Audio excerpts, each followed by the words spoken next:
जय हिंद। देखो, हम आगे बढ़ने से पहले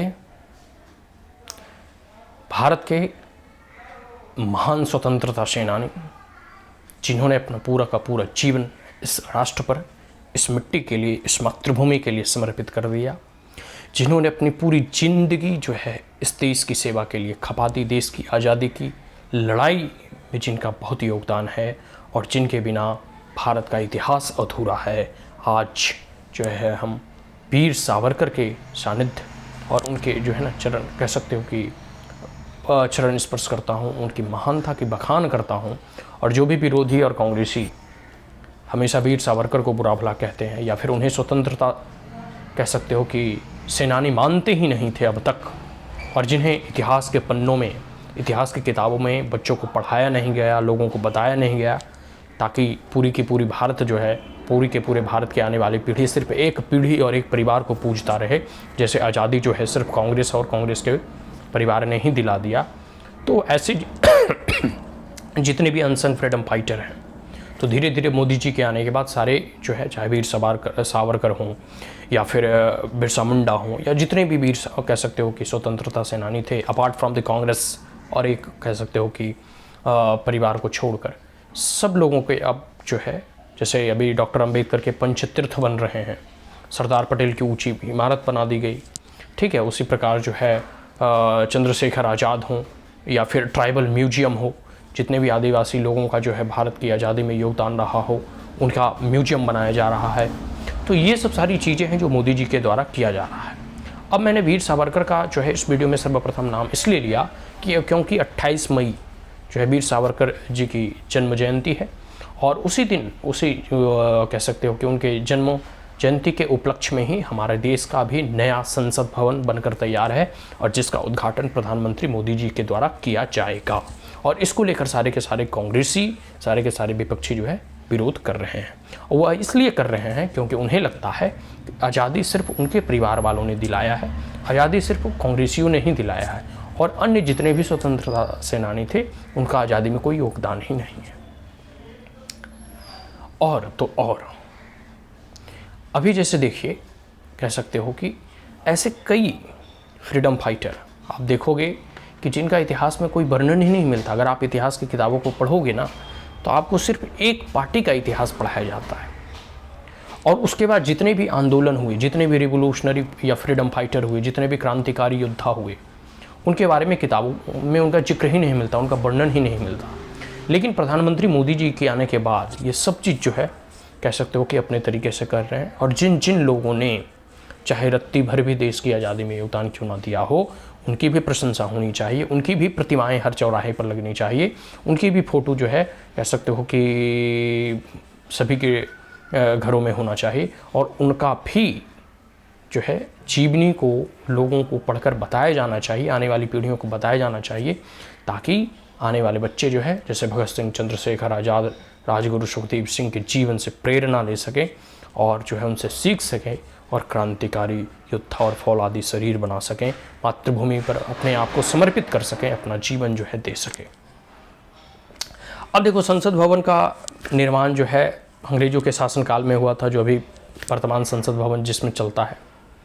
कांग्रेस को जो है 60-70 दशक शासन में रहने का मौका मिला, लेकिन उन्होंने ऐसी कभी कल्पना नहीं कि हम संसद भवन नया निर्माण करें, ठीक है।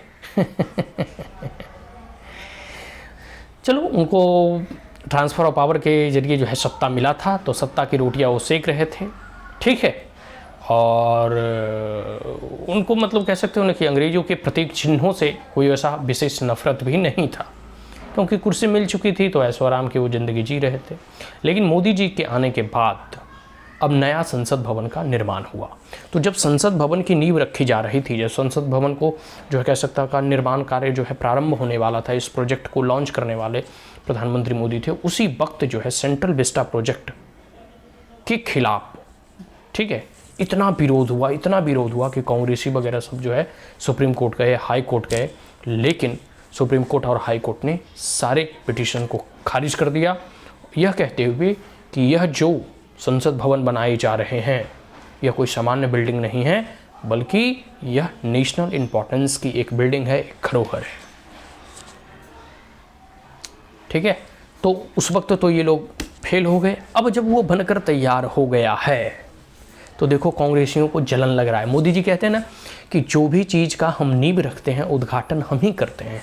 कहने का मतलब है कि मोदी जी के शासनकाल में जो भी चीज़ को ये बनाने शुरू करते हैं या बनाना प्रारंभ करते हैं उसका उद्घाटन भी यही करते हैं। मतलब इनके ही शासनकाल में वो बनकर तैयार हो जाता है। ऐसा नहीं कि जिस पुल का उद्घाटन किए वो 20 साल में अभी तक बन ही रहा है, जिस बिल्डिंग इंफ्रास्ट्रक्चर का उद्घाटन किए वो 50 साल अभी बनने में ही लग रहा है। ऐसी कोई लेट लतीफ़ी काम नहीं होती, बीच में कोई करप्शन नहीं होता। पूरी पारदर्शी तरीके से जो राष्ट्रीय इंपॉर्टेंस की चीज़ें हों, बिल्डिंगें हों, या ऐसा जब लोकतंत्र का मंदिर बन रहा हो, संसद भवन बन रहा हो, तो स्वाभाविक सी बात है कि उसमें कोई भी लेट लतीफ़ा नहीं होना चाहिए। अब तक हम अंग्रेज़ों के जो है कह सकते हो द्वारा बनाया गया संसद भवन में बैठ रहे थे और समय और परिस्थितियों के सहारे जो है चीज़ें बदलती रहती है। अब जो है संसदों की संख्या आने वाले समय में जैसे जनसंख्या बढ़ रही है तो बढ़ेगी ही, तो स्पेस भी तो चाहिए, जगह भी तो चाहिए। अभी जो है 543 संसद जो है संसद भवन में बैठ पाते हैं। यह जो संसद बना है इसमें 1000 से भी अधिक लोग जो है एक बार में जो है ऑडिट इनके कह सकते हो संसद भवन के अंदर बैठ सकते हैं। तो जैसे जैसे चीज़ें बदल रही है, जनसंख्या परिवर्तन हो रहा है, तो स्वाभाविक सी बात है संसद और अधिक चुन कर आएंगे।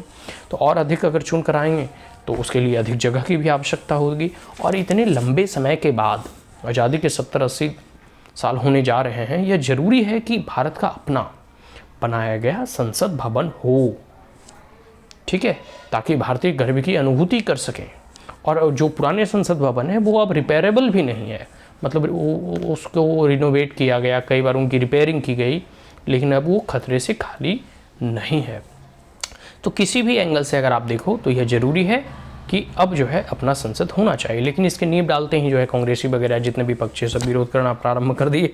सुप्रीम कोर्ट चले गए, हाई कोर्ट चले गए, लेकिन सब का सब जो है कह सकते हो पिटीशन सबको सुप्रीम कोर्ट ने खारिज कर दी। अब जब उद्घाटन की बात आ रही तो वो कह रहे हैं कि भाई आप जो है राष्ट्रपति से उद्घाटन करवा लें, ठीक है, अच्छी बात है, लेकिन कुछ चीज़ें जो है कांग्रेसी भूल जाते हैं। अब बात कर लेते हैं कि जो पुरानी संसद भवन थी उसमें संसद एनेक्सी करके, ठीक है, एक ऑडिटोरियम बनाया गया था जिसका उद्घाटन श्रीमती इंदिरा गांधी तत्कालीन प्रधानमंत्री ने किया था। अब बात कर लेते हैं एक संसद में लाइब्रेरी भी खुला था और जिसका उद्घाटन तत्कालीन प्रधानमंत्री श्री राजीव गांधी ने किया था। तो जब उस क्षण में एक सामान्य से संसद के लिए लाइब्रेरी या एनेक्सी का निर्माण किया गया था, उसका उद्घाटन उस वक्त के तत्कालीन प्रधानमंत्री कर सकते हैं। और अभी जो संसद भवन बना है क्या उसका प्रधानमंत्री उद्घाटन नहीं कर सकते? तो ये कांग्रेसी बहुत जल्दी ही भूल जाते हैं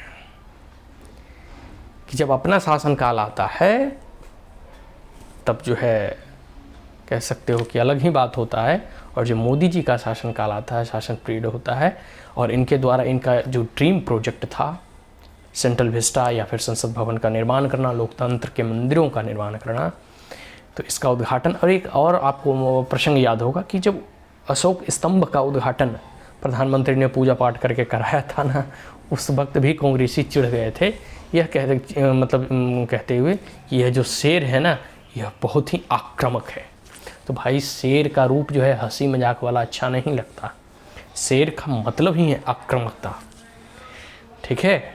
वही मोदी जी शेर हैं, वह भी आक्रामक रहते हैं, और संसद भवन में बने अशोक स्तंभ का शेर भी आक्रामक ही दिखता है, ठीक है। शेर का तात्पर्य ही दहाड़ से है, दंभ से है, साहस से है, अदम्य से है। शेर मुस्कुराते हुए अच्छा नहीं दिखता। तो उस वक्त भी जो ये लोग कांग्रेसी और सारे विपक्षी जो है चिढ़े हुए थे, और अभी भी चिढ़े हुए हैं। याद रखना एक चीज़ से और चिढ़े हुए हैं, मैंने पहले वीडियो में जिक्र किया था वीर सावरकर का। इन्हें लग रहा है, अब जैसे टीएमसी का जो है एक नेता ने कहा कि इन्हें या तो गांधी जयंती के दिन जो है उद्घाटन करना चाहिए या फिर कोई राष्ट्रीय पर्व जैसे 15 अगस्त या 26 जनवरी का है। भाई वीर सावरकर स्वतंत्रता सेनानी नहीं थे क्या?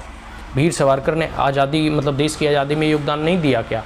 वीर सावरकर ने जेल की यातनाएं नहीं झेली क्या? वीर सावरकर के बारे में अगर आपको जानना है तो आप सेलुलर जेल जाकर उनके इतिहास का जो है पन्नों को पढ़िए, किस प्रकार से दीवारों में उनकी मनोभाव जो है उकृत है। अंग्रेजों ने जितनी भी यातनाएं दी है ना वो फ्रीडम फाइटर को दी है, स्वतंत्रता सेनानियों को दी है, ठीक है। किस प्रकार की यातनाएं नहीं दी गई हैं वीर सावरकर को, और ऐसे महान स्वतंत्रता सेनानी जिन्होंने देश के लिए अपना सर्वस्व अर्पण कर दिया, उनके जन्म जयंती पर अगर संसद भवन का उद्घाटन हो रहा है, इससे भी कांग्रेसियों को चिढ़ है। सरदार पटेल की मूर्ति बने, उसमें भी कांग्रेसियों को चिढ़ है। बाबा साहेब आम्बेडकर की पंचतीर्थ की मूर्तियां बने, उसमें भी कह सकते हो कांग्रेसियों को चिढ़ है। अगर बिरसा मुंडा की कह सकते हो कि ट्राइबल म्यूजियम बने, उसमें भी कांग्रेसियों को चिढ़ है। कांग्रेस को लगता है कि आज़ादी सिर्फ एक परिवार ने दिलाई है, ऐसा नहीं है। भारतवासी जो है धीरे धीरे जागृत हो रहे हैं। भारतवासी जो है तमाम चीज़ों को समझते हैं, जानते हैं, धीरे धीरे उनकी आंखें खुल रही हैं कि देश की आज़ादी कराने में लगभग 7 से 8 लाख लोगों ने अपने प्राणों की आहुति दे दी, तब जाकर हम यह आज़ादी की कीमत पाए हैं। कोई एक परिवार ने और कोई एक पार्टी ने इस देश को आज़ाद नहीं करवाया है। इस देश की आज़ादी में तमाम भारतवासियों का, तमाम जो है स्वतंत्रता सेनानियों का, तमाम फ्रीडम फाइटर का जो है योगदान रहा। संसद भवन का उद्घाटन 28 मई को निर्धारित किया गया है और यह वीर सावरकर की जयंती के दिन ही इसका उद्घाटन होगा। प्रधानमंत्री मोदी जी के हाथों से कर कमलों से इसका उद्घाटन किया जाएगा और सभी जो है जोर से बोलेंगे, वीर स्वतंत्रता सेनानी वीर सावरकर की जय।